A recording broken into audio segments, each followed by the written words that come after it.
Good morning all of you. आज हम आपके सामने जैसे मैथ का एक टॉपिक कंप्लीट हो चुका है आपका एवरेज, आज हम दूसरे टॉपिक की ओर बढ़ रहे हैं। दूसरे टॉपिक में हम आपको आज पढ़ाएंगे सिंपल इंटरेस्ट यानी साधारण ब्याज, जिसमें हम पहले आपको कॉन्सेप्ट कराएंगे, फिर उसके क्वेश्चन कराएंगे, फिर लास्ट में जैसे एवरेज में हमने कराया है आपको बेहतरीन क्वेश्चन जो एक अच्छे लेवल के होते हैं वो क्वेश्चन आपको कराए। वैसे इस टॉपिक में भी पढ़ाने के बाद अच्छे लेवल के आपको क्वेश्चन कराएंगे, देखिएगा।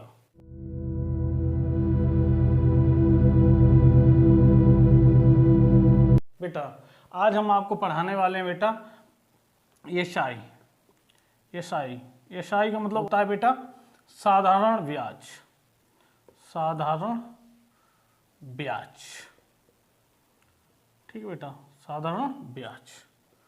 साधारण ब्याज में बेटा क्या होता है, नॉर्मल सी बातें हैं, कुछ नॉर्मल बातें आपको पता होंगी, कुछ हम आपको एक्स्ट्रा बताएंगे, ठीक है। कुछ नया जरूर मिलेगा बेटा सीखने को, ठीक है बेटा। जैसे देखो बेटा क्या होता है, इसमें कुछ चीजें होती बेटा, इसमें क्या क्या होता है, इसमें बेटा सबसे बड़ी चीज होती बेटा मूलधन। मूलधन होता है बेटा, इसमें बेटा ब्याज होता है, मूलधन होता है, ब्याज होता, इसमें बेटा दर होती है, और इसमें बेटा क्या होता है, समय होता है। साधारण ब्याज में क्या क्या होता है बेटा, मूलधन, ब्याज, दर, समय, और इनका सबका एक पापा होता है, जिसे बेटा हम क्या कहते हैं, पापा होता है, जिसे हम कहते हैं मिश्र धन। मिश्र धन, ये जो पापा होता है ना, इसमें बहुत कुछ होता है। इस पे ही बहुत अच्छे सवाल बनते हैं। देखो बेटा कैसे सवाल कैसे बनते हैं, जैसे बेटा ये मिश्र धन है, ये जो मिश्र धन है, ठीक है, इस मिश्र धन में हमेशा बेटा दो चीजें होती हैं। इस मिश्र धन में बेटा क्या होता है, हमेशा दो चीजें होती हैं, ठीक है। जैसे बेटा मूलधन को बेटा हम पी से डिनोट करते हैं, ब्याज को हम RT% से, बेटा किससे, RT% से, दर को हम R से, समय को बेटा T से, ऐसे मिश्र धन को बेटा A से डिनोट करते हैं। क्या होता है बेटा, मूलधन को P से, ब्याज RT% होता है, दर हमेशा R होती है परसेंट में, T हमेशा समय होती है वर्ष में बेटा। मिश्र धन हमेशा A से डिनोट करते हैं। मिश्र धन में मोस्टली बेटा होता क्या क्या है, मिश्र धन में होता है बेटा आपका मूलधन,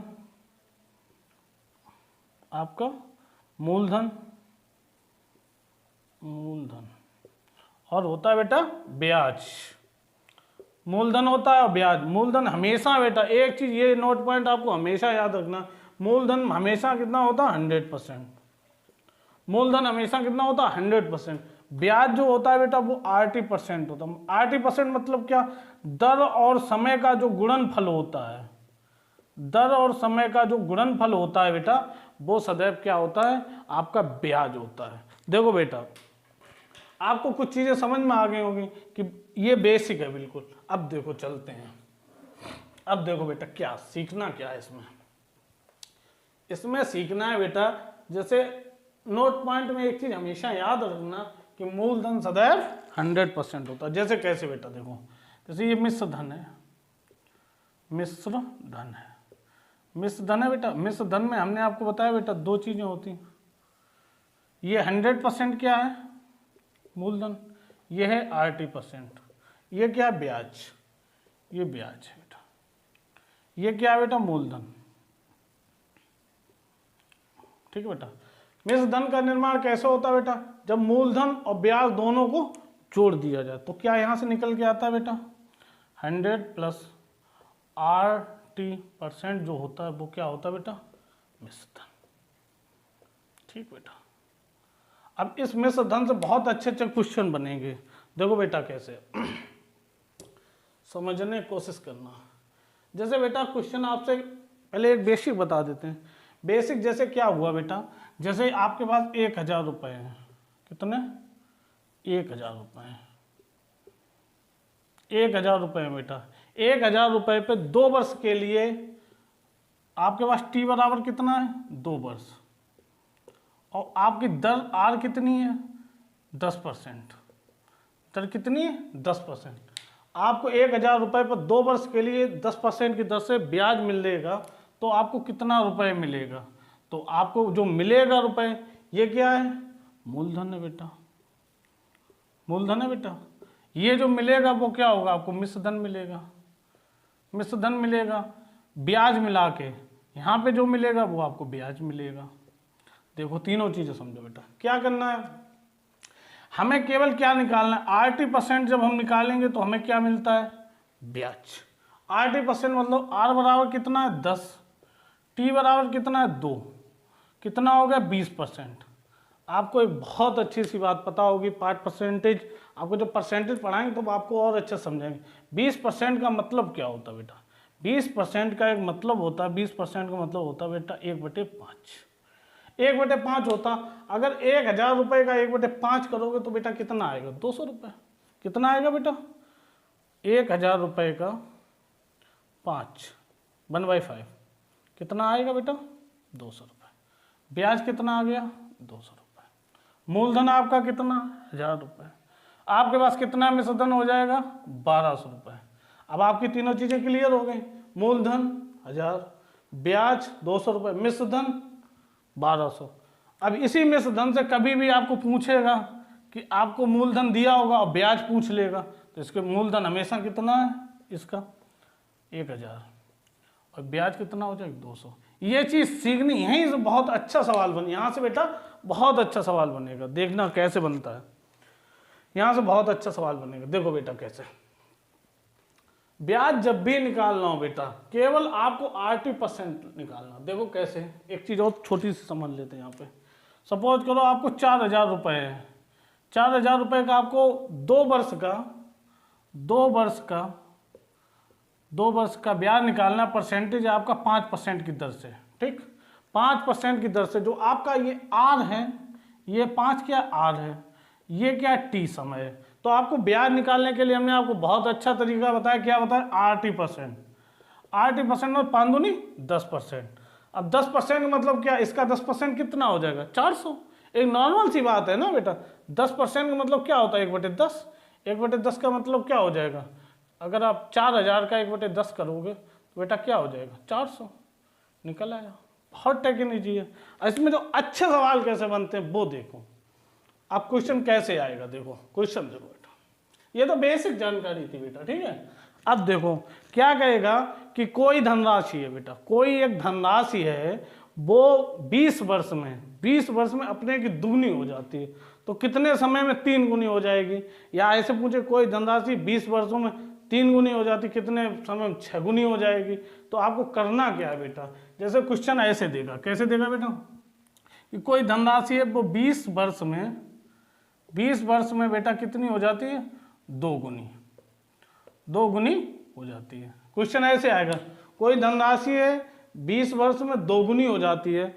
अब आपसे पूछा क्या कि यही धनराशि, आपको धनराशि नहीं दी होगी और ये पूछे यही धनराशि 4 गुनी कितने समय में होगी? 4 गुनी।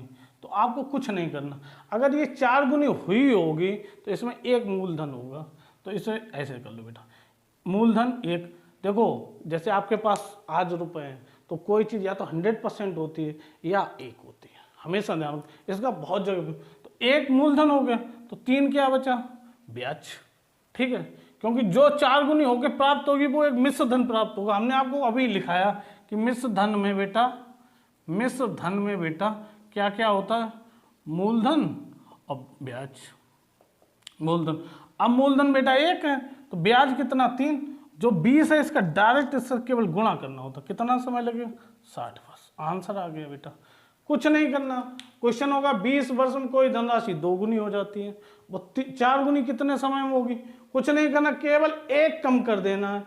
कितना बचा? 3 का डायरेक्ट गुणा 60 वर्ष में। एक और क्वेश्चन देखो बेटा, एक और देखो बेहतर। जैसे क्वेश्चन ऐसे होगा बेटा, क्वेश्चन बेटा ऐसे होगा, जैसे बेटा कोई धनराशि है, वो 10 वर्ष में अपने की 2 गुनी हो जाती है। 10 वर्ष में अपने की 2 गुनी हो जाती है और आपसे पूछेगा कि वो 7 गुनी या 8 गुनी कितने समय में पूछेगा बेटा, वो 8 गुनी कितने समय में हो जाए? 8 गुनी। तो तुम्हें कुछ नहीं करना, आपको सिर्फ इसके 2 भाग करने हैं। मूलधन हमेशा 1, बचा कितना 7, बस 7 का इसमें इंटू कर देना, 70 वर्ष। कुछ करना नहीं है, यहीं पर अगर यहीं पे एक अच्छा क्वेश्चन बन सकता, क्या बनेगा देखो बेटा, ये देखो, ये भी समझ लो। अभी क्वेश्चन भी कराएंगे भाषा सहित, देखो भाषा उसमें कैसी होती है। देखो पहले एक क्वेश्चन देख लो भाषा सहित, ठीक है। देखो भाषा कैसे पूछी जाती है इस क्वेश्चन में, भाषा कैसे पूछा, देखो बेटा लिखो पहले क्वेश्चन, ठीक है बेटा। देखो क्वेश्चन क्या है, एक निश्चित, देखो बेटा क्वेश्चन दिखने में बहुत बड़ा लग रहा होगा, लेकिन 1 सेकंड में आप ओरल कर सकते हैं, पहले आप समझ लीजिए फिर आप ओरल वैसे भी कर लेंगे। एक निश्चित राशि निश्चित साधारण ब्याज की दर से 7 वर्ष में, कितने 7 वर्ष में अपने की दूनी हो जाती है, 7 वर्ष में अपने की दूनी हो जाती है, तो वही राशि उसी ब्याज की दर से कितने वर्ष में 5 गुनी हो जाती है। देखो इसमें आपको पता नहीं दर क्या है, लेकिन एक टेक्निक है, आप देखना सेकंड में लगा लेंगे, 1 सेकंड लगे केवल। देखो बेटा क्या 7 वर्ष में बेटा, 7 वर्ष में कितनी हो जाती है 2 गुनी, 7 वर्ष में कितनी होती है 2 गुनी। आपको चाहिए कितनी बेटा 5 गुनी। तो हमने आपको बहुत अच्छी बात बताई, जब भी कोई चीज़ मिश्र धन के रूप में जाती है तो उसमें एक मूलधन होता है, ठीक है। तो बेटा वही एक कम कर दो, कितना बचा 4, 7 चौको 28। आपका आंसर कितना आ गया, हमें नहीं लगता है 2 सेकंड से ज़्यादा लगेगा, 7 वर्ष में 2 गुनी, ठीक है। तो 28 वर्ष में 4 गुनी हो जाएगी। क्या किया, लिख लिया 7 वर्ष में 2 गुनी, कितनी चाहिए 5 गुनी, एक कम कर दिया। क्यों कर दिया, वो बेटा मूलधन होता है, आपको हम समझा चुके। इससे पहले जो वीडियो में बताया उसे ध्यान से देखना। देखो फिर भी हम थोड़ा हिंट कर देते हैं, जैसे ये मिश्र धन होता है बेटा, मिश्र धन, मिश्र धन में 2 चीज़ें होती हैं बेटा, क्या क्या, मूलधन और ब्याज, ठीक है। सपोज करो मिश्र धन बेटा आपका 5 गुना हो जाता है, तो बेटा 1 मूलधन है और 4 क्या है, ब्याज है। अब ब्याज ही से हमें मतलब है बेटा, 7 चौको 28, दैट्स ऑल। आप समझ गए होंगे। अगला क्वेश्चन और देखिएगा, स्क्रीन पे आ रहा है आपके। हाँ बेटा देखो दूसरा क्वेश्चन, वैसे हमें नहीं लगता आप देखने के बाद बचा होगा क्वेश्चन, आपने पहले ही लगा लिया होगा, हमें पता है, लेकिन फिर भी देख लो बेटा, ठीक है। एक धनराशि 7 वर्ष में साधारण ब्याज से 2 गुनी हो जाती है, कितने बेटा 7 वर्ष में 2 गुनी, तो वही धनराशि कितने वर्ष में 4 गुनी हो जाएगी, ठीक। कुछ नहीं करना बेटा, 7 वर्ष में बेटा कितनी हो जाती है 2 गुनी, ठीक है बेटा। आपको चाहिए कितनी 4 गुनी बेटा, 4 गुनी, 4 - 1 3, 7 × 3 21, 21 वर्ष। देखो बेटा क्या किया, एक धनराशि 7 वर्ष में 2 गुनी हो जाती, 7 वर्ष में क्या हो जाती, चाहो तो यहाँ पे ऐसे लिख लेना थोड़ा समझने के लिए, वर्ष लिख लेना, यहाँ पे गुना लिख देना, ठीक है बेटा। 7 वर्ष में कितना होता है बेटा 2 गुना हो जाता है, हमें चाहिए कितना 4 गुना, एक कम कर दिया, कितना बचा 3, 7 × 3 21 वर्ष। हमें नहीं लगता अब इसमें कुछ समझने को रह गया होगा, है ना बेटा, लिख लो। देखो अब कुछ चीज़ें समझ लो, अब देखो कुछ चीज़ें समझ लो। क्वेश्चन कराने के लिए अब आप किताब से क्वेश्चन कर लेना, बहुत सारे मिल जाएंगे आपको क्वेश्चन करने के लिए, वो आप किताब से कर लेना। अब कुछ चीज़ें समझने वाली हैं, जैसे क्या है बेटा, देखो कि बेटा क्या होता है कि जो R × T होता है, ठीक, ये क्या होगा बेटा दर होगा, ये क्या होगा समय, ठीक। इनका जो गुणनफल होता है वो आपको निकल के आता है ब्याज, ठीक, ये चीज़ समझ लो। अब सपोज करो एक बहुत अच्छा क्वेश्चन यहाँ से बनता है बेटा, क्या बनता है कि जैसे बेटा 1000 रुपये है, 1000 रुपये है, इस पर आपको कोई ब्याज मिला, ठीक, ब्याज मिला, जैसे सपोज करो 10% की दर से 4 वर्ष में, 4 वर्ष, ठीक है बेटा। तो आपको मिश्र धन कितना प्राप्त होगा, समझ लो बेटा। तो R कितनी है 10, T कितनी है 4, कितना बना 40%, ठीक है बेटा 40%। मूलधन कितना है 1000 गुणे 40 बटे 100, 100 नीचे क्यों होता, आप ये जैसे आपने को पता होगा 100 हमेशा नीचे रखा जाता है, लेकिन ये बात नहीं पता होगी आज तक कि ये 100 नीचे क्यों रखा जाता है। इसके लिए समझ लो कि जब भी कोई भी परसेंटेज दिया है, जैसे सपोज को 20% दिया है या 30% दिया है या 40% दिया है, कभी भी परसेंटेज को पार्ट हम बदलते हैं तो सदैव क्या करते हैं, 100 से भाग देते हैं। जैसे ये 20 है तो 20/100 करते हैं बेटा, तो क्या हो जाता है बेटा 1/5। 30/100 करते हैं तो बेटा क्या हो जाता है 3/10।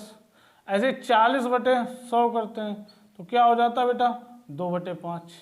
तो ये 100 बेटा किस लिए लिखते हैं, क्योंकि ये 80% होता है, इसलिए ये चीज या आपको कम से कम ये तो पता होना चाहिए कि अगर प्राचीन काल से आप पढ़ते चले आ रहे कि ये 100 रखे जाते 100, ये रीजन जरूर पता होना चाहिए। अगर आप किसी क्वेश्चन का रीजन जानते हैं, किसी कॉन्सेप्ट का रीजन ये पहचानते हैं ये चीज हुई है तो क्यों हुई है। कभी भी कोई क्वेश्चन करो, अगर उसका क्यों आपको पता है ना, तो आप समझो बहुत अच्छे लेवल का क्वेश्चन बना सकते हैं।